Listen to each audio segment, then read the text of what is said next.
ꯑꯩꯈꯣꯏ ꯍꯧꯖꯤꯛ ꯂꯩꯖꯔꯤꯁꯤ ꯑꯔꯥꯃꯥꯏ ꯇꯦꯡꯒꯣꯜ ꯖꯦꯅꯦ ꯍꯦꯗꯀ꯭ꯋꯥꯇꯔ CMPꯒꯤ ꯖꯒꯥꯗꯅꯤ ꯑꯩ ꯏꯁꯥꯃꯛ ꯃꯨꯅꯤꯟꯗ꯭ꯔꯣ ꯃꯉꯥꯡ ꯀꯃꯤꯁꯅꯔ ꯑꯔꯥꯃꯥꯏ ꯇꯦꯡꯒꯣꯜ ꯖꯦꯅꯦ headquarter ngarang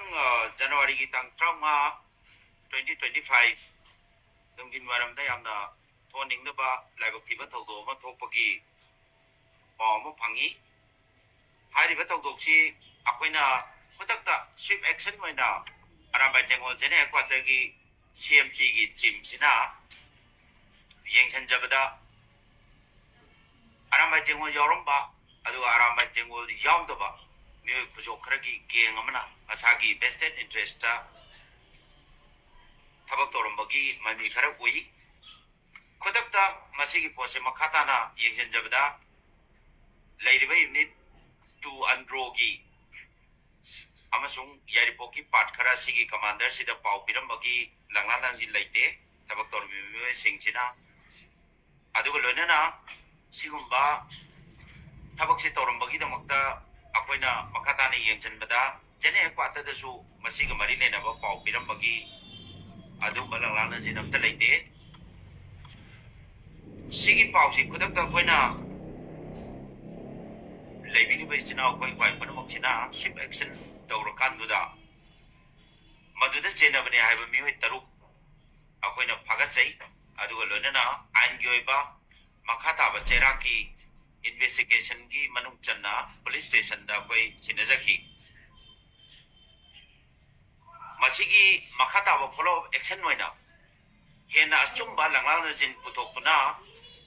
maralai ba miyo singdu cherak phangna ba hona bagi process ta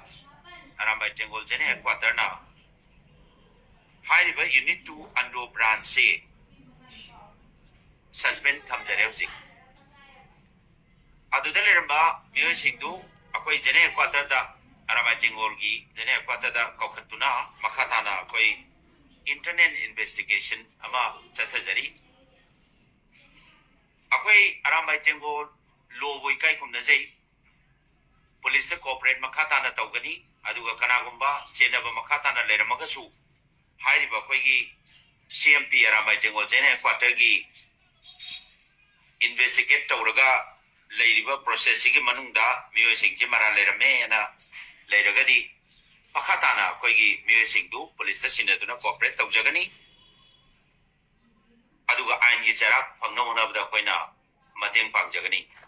loisan jarakpada arambai tengol na ain bu ikai khumna jai tangai phadna koi lining laison gi ipana le punat ki oibo ponamada akoi changjan jarakpani adubu laibaktiba May gi 2023 gi May gi laibaktiba thoudok sina marum raga akoi hairiba mongma tawsida lakhibani adubu masigi sina tangai phada oigibanina oigre akoi ain gi oibo pota kanuma mikum tada madugi against sanabagi wakalo leijade aduna police ki investigation makhata na satharakpada arambai tengol na corporate tawjagani madubu ikai kunna bu chagani